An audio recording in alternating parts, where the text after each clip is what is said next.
Hello everyone and welcome back to our channel. आज हम बात करने वाले हैं एक काफ़ी इंपॉर्टेंट टॉपिक के बारे में जो इंग्लिश लिटरेचर स्टूडेंट्स के लिए बहुत ज़्यादा रेलेवेंट है।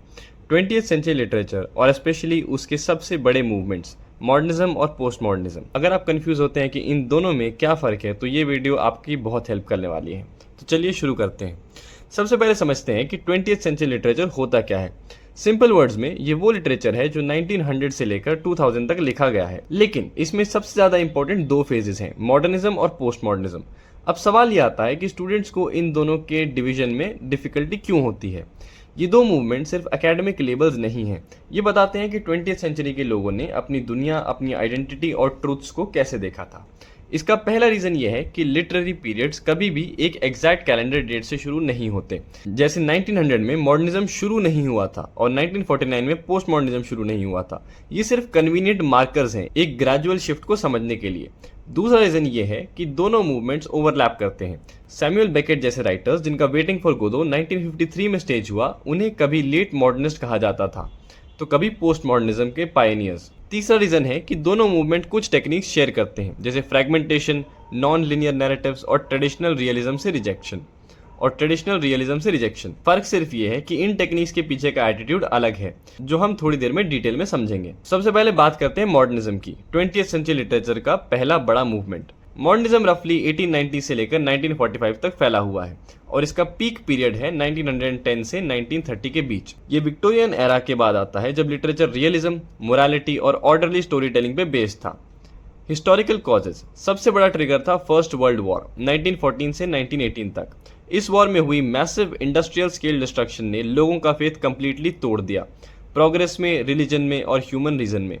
इससे पहले भी डार्विन की ओरिजिन ऑफ स्पीशीज जो 1859 में लिखी गई थी, उसने रिलीजियस सर्टेनिटी को चैलेंज किया था और रैपिड इंडस्ट्रियलाइजेशन ने रूरल कम्युनिटी लाइफ को खत्म कर दिया। 1911 तक ब्रिटेन की 70% पॉपुलेशन सिटीज में रहने लगी। Political causes old liberal order धीरे धीरे सोशलिज्म और लेबर पॉलिटिक्स को रास्ता दे रहा था। विमेन को 1928 में वोटिंग राइट्स मिले। आयरिश नेशनलिज्म ने भी आयरिश लिटरेरी रिवाइवल को जन्म दिया। यीट्स, सिंच, ओकैसी जैसे राइटर्स इस मूवमेंट से जुड़े। दोनों वर्ल्ड वॉर्स ने गवर्नमेंट और इंस्टीट्यूशंस के प्रति डिस्ट्रस्ट बढ़ाया। इकोनॉमिक कॉजेस मास इंडस्ट्रियलाइजेशन और अर्बन माइग्रेशन ने लोगों को अनोनिमस आइसोलेटेड बना दिया। बड़े शहरों में इंडिविजुअल सिर्फ एक छोटा सा यूनिट रह गया। 1929 की ग्रेट डिप्रेशन ने मास अनएम्प्लॉयमेंट ला दी, जिससे राइटर्स जैसे ऑर्डन, मैकनीस और स्पेंडर, जिन्हें 30s पोएट्स कहा जाता है, डायरेक्ट पॉलिटिकल और इकोनॉमिक इश्यूज पे लिखने लगे। इस पीरियड में बहुत सारे मेजर थिंकर्स थे, जैसे डार्विन, फ्रॉइड, नीचे और बर्गनसन, जिन्होंने मॉडर्निज्म को शेप किया। फ्रॉइड ने साइको एनालिसिस और अनकॉन्शियस जैसी थ्योरीज दी, जो कि स्ट्रीम ऑफ कॉन्शियसनेस टेक्निक का बेस बनी। नीचे ने गॉड इज डेड कहा और बर्गनसन की ड्यूरेशन फिलॉसफी ने सब्जेक्टिव फ्लूइड टाइम का कॉन्सेप्ट दिया। मेजर मूवमेंट्स मॉडर्निज्म ने विजुअल आर्ट से भी बहुत कुछ लिया। Symbolism, impressionism, expressionism, cubism, futurism, vorticism, dadaism, surrealism और इमेजिज्म। इन सब का लिटरेरी पैरेलल है फ्रैगमेंटेड मल्टी पर्सपेक्टिव नरेशन, जैसे एलियट के द वेस्टलैंड या जॉयस के यूलिसिस में दिखता है। हम इस पीरियड के कुछ मेजर राइटर्स और उनके वर्क्स हैं। सबसे पहला टीएस एलियट का द वेस्टलैंड इस एरा की डिफाइनिंग पोएम मानी जाती है। जेम्स जॉयस ने यूलिसिस 1922 में लिखकर नॉवल को रेवोल्यूशनाइज कर दिया स्ट्रीम ऑफ कॉन्शियसनेस टेक्निक के थ्रू। वर्जीनिया वुल्फ ने मिसेस डैलवे और टू द लाइट हाउस लिखे ब्लूम्सबेरी ग्रुप की लीडिंग फिगर के रूप में। एजरा पाउंड ने मेक इट न्यू का स्लोगन दिया, जो पूरी मूवमेंट का रैलिंग क्राई बन गया। डीएच लॉरेंस, ईएम फॉस्टर और वॉर पोएट्स जैसे विल्फ्रेड ओवेन और सिगफ्रीड सैसन भी इस पीरियड के इंपॉर्टेंट नेम्स हैं। मॉडर्निज्म के सबसे इंपॉर्टेंट फीचर्स हैं फॉर्मल एक्सपेरिमेंटेशन, क्रोनोलॉजिकल प्लॉट्स का rejection, stream of consciousness, fragmentation, mythical methods का यूज एक्सेट्रा। सबसे इंपॉर्टेंट बात इसमें यह है कि मॉडर्निज्म फ्रैगमेंटेशन को मोन करता है। एलियट की फेमस लाइन है कि these fragments I have showed against my ruins, यानी वो पुरानी यूनिटी के लॉस को दुख के साथ देखते हैं, एक नॉस्टैल्जिक डिस्पेयर के साथ। 1930s से ये मूवमेंट धीरे धीरे डिक्लाइन होना शुरू हुआ, क्योंकि यंगर राइटर सोशल और पॉलिटिकल एंगेजमेंट की तरफ मूव कर रहे थे। लेकिन रियल ब्रेक था सेकेंड वर्ल्ड वॉर 1939 से 1945 तक और हिरोशिमा नागासाकी पे एटम बॉम्ब गिरना, जिसने दुनिया को एक बिल्कुल नए एग्जिस्टेंशियल थ्रेट वाले ज़माने में डाल दिया। इंटरेस्टिंगली, जहां मॉडर्निज्म अपने फ्रैगमेंटेशन को मोन करता था, वहीं 1945 के बाद की जनरेशन, जिसके सबसे बड़े एग्जाम्पल बेकेट हैं, उसी फ्रैगमेंटेशन को ऑलमोस्ट प्लेफुली एक्सेप्ट करने लगे। यही टोनल शिफ्ट मॉडर्निज्म और पोस्ट मॉडर्निज्म के बीच का असली हिंज पॉइंट है। अब बात करते हैं पोस्ट मॉडर्निज्म की, जो मॉडर्निज्म के तुरंत बाद आता है। पोस्ट मॉडर्निज्म रफली 1945 से लेकर 1980s या अर्ली 1990s तक फैला हुआ है। 1945 में सेकेंड वर्ल्ड वॉर खत्म हुई और 1960s तक ये डोमिनेंट सेंसिबिलिटी बन जाती है। सबसे पहला ट्रिगर था हिरोशिमा और नागासाकी पे एटॉमिक बॉम्बिंग, जिससे ह्यूमैनिटी परमानेंटली इस थ्रेट के साथ जीने लगी कि कभी भी सब कुछ खत्म हो सकता है। हॉलोकॉस्ट की पूरी ट्रूथ सामने आने से लोग ये बिलीव नहीं कर पाए कि human reason automatically moral progress लाता है, क्योंकि वही सिविलाइजेशन जिसने ग्रेट आर्ट बनाया उसने ही गैस चेंबर्स भी बनाए। कोल्ड वॉर ने दुनिया को 2 ब्लॉक्स में बांट दिया और ब्रिटिश एम्पायर के कोलैप्स ने, जैसे इंडिया की 1947 की इंडिपेंडेंस, वेस्ट की कल्चरल सुपीरियरिटी के आइडिया को भी चैलेंज कर दिया।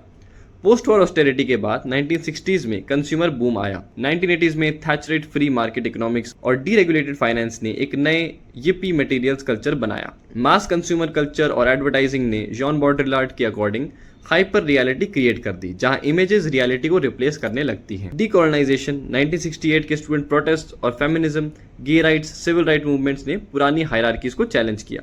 पोस्ट मॉडर्न लिटरेचर ने प्रीवियसली मार्जिनलाइज्ड वॉइसेस को आवाज दी, विमेन, एथनिक माइनॉरिटीज और वर्किंग क्लास राइटर्स। इस मूवमेंट के मेजर थिंकर्स थे जॉन फ्रांसिस लियोटार्ड, जिन्होंने 1979 में अपनी book The Post Modern Condition में पोस्ट मॉडर्निज्म को डिफाइन किया as incredulity towards meta narratives, यानी किसी भी सिंगल ऑल एक्सप्लेनिंग स्टोरी पे फेथ का लॉस, चाहे वो रिलीजन हो, साइंस हो या पॉलिटिक्स। जाक देरिडा ने डीकंस्ट्रक्शन दिया, मिशेल फुको ने पावर और नॉलेज के रिलेशनशिप को एक्सप्लोर किया और जॉन बॉड्रिलार्ड ने सिम्युलैक्रा और हाइपर रियलिटी का कॉन्सेप्ट दिया। इस एरिया के कुछ मेजर मूवमेंट्स थे थिएटर ऑफ द एब्सर्ड, जिसमें सैमुअल बेकेट की वेटिंग फॉर गोदो सबसे फेमस एग्जाम्पल है। किचन सिंक ड्रामा जैसे जॉन ऑसबॉर्न का look back in anger. Magical realism, जिसमें फैंटास्टिक चीज़ें मैटर ऑफ फैक्ट तरीके से प्रेजेंट की जाती हैं, जैसे सलमान रश्दी का मिडनाइट चिल्ड्रन। इसमें और कई चीज़ें भी हैं जो कि आपकी स्क्रीन पे इस टाइम विजिबल हैं। इस पीरियड के कुछ मेजर राइटर्स थे जॉर्ज ऑरवेल, जिन्होंने 1984 लिखा, हैरोल्ड पिंटर, जिन्होंने The Birthday Party, The Room, No Man's Land जैसे प्लेस लिखे, एंजेला कार्टर, जिन्होंने नाइट्स एट द सर्कस लिखा, जूलियन बार्न्स, काजू इशिग्रो और Salman Rushdie. Post modernism meta narratives पे डाउट करता है और फ्रैगमेंटेशन को सेलिब्रेट करता है, मोन नहीं करता। ये मॉडर्निज्म से सबसे बड़ा डिफरेंस है। इसमें पेस्टिश, पैरोडी और आयरनी होती है। हाई और पॉपुलर कल्चर के बीच का फर्क मिट जाता है और टेक्स्ट अपनी खुद की फंक्शनैलिटी को एक्नॉलेज करते हैं। 1980s तक पोस्ट मॉडर्निज्म की अपनी टेक्निक्स जैसे irony, pastiche, self referential games familiar और एग्जॉस्टेड फील होने लगे। क्रिटिक्स ने इसे मॉरल रिलेटिविज्म के लिए अक्यूज किया, क्योंकि अगर सब कुछ रिलेटिव है तो ये स्टेटमेंट खुद भी रिलेटिव हो जाता है, एक self contradictory logic. Cold war के एंड से भी एक मेजर एंग्जाइटी खत्म हुई। इससे आगे पोस्ट मॉडर्निज्म या मेटा मॉडर्निज्म का फेज शुरू होता है, जो सिंसेरिटी और इमोशनल डायरेक्टनेस की तरफ वापस मूव करता है। अब जानते हैं कि इन दोनों में कोर डिफरेंस क्या है। सबसे इंपॉर्टेंट डिफरेंस ये है कि फ्रैगमेंटेशन के प्रति एटीट्यूड। मॉडर्निज्म फ्रैगमेंटेशन को मोन करता है, एक लॉस की तरह, जबकि पोस्ट मॉडर्निज्म उसे सेलिब्रेट करता है। पास्ट के प्रति एटीट्यूड भी अलग है। मॉडर्निज्म ट्रेडिशन को रिजेक्ट करता है, लेकिन मिथ की तरफ रिवियरेंस के साथ वापस जाता है। पोस्ट मॉडर्निज्म पास्ट को आयरनी और पैरोडी के साथ रिविजिट करता है। टोन की बात करें तो मॉडर्निज्म सीरियस, ट्रैजिक और ऑफन इलिटिस्ट है, जबकि पोस्ट मॉडर्निज्म प्लेफुल, आयरॉनिक और एक्सेसिबल है। ट्रूथ के बारे में मॉडर्निज्म बिलीव करता है कि मीनिंग कहीं ना कहीं आर्ट या मिथ के थ्रू रिकवर हो सकता है। पोस्ट मॉडर्निज्म डाउट करता है कि कोई सिंगल स्टेबल ट्रूथ कभी भी नहीं होता। फॉर्म में modernism strict aesthetic discipline follow करता है, जबकि पोस्ट मॉडर्निज्म जॉनरास को फ्रीली मिक्स करते हैं। एक ही नॉवल में थ्रिलर, मिथ और साइकोलॉजी कंबाइन हो सकती है। नैरेटर की बात करें तो मॉडर्निज्म ने ऑमनिशेंट नैरेटर को छोड़ दिया, लेकिन फिर भी एक कोहेरेंट आर्टिस्टिक कंट्रोल मेंटेन किया। पोस्ट मॉडर्निज्म इससे आगे जाकर खुद नैरेटर की स्टेबिलिटी को ही क्वेश्चन कर देता है। तो दोस्तों, ये था 20th सेंचुरी लिटरेचर का कंप्लीट ब्रेकडाउन, मॉडर्निज्म से लेके पोस्ट मॉडर्निज्म तक। अगर वीडियो हेल्पफुल लगा तो लाइक करें, क्लासमेट्स के साथ जरूर शेयर करें और चैनल को सब्सक्राइब करें। अगले कुछ टाइम में हम मॉडर्निज्म और पोस्ट मॉडर्निज्म पे भी वीडियो बनाएंगे, so please check that out as well.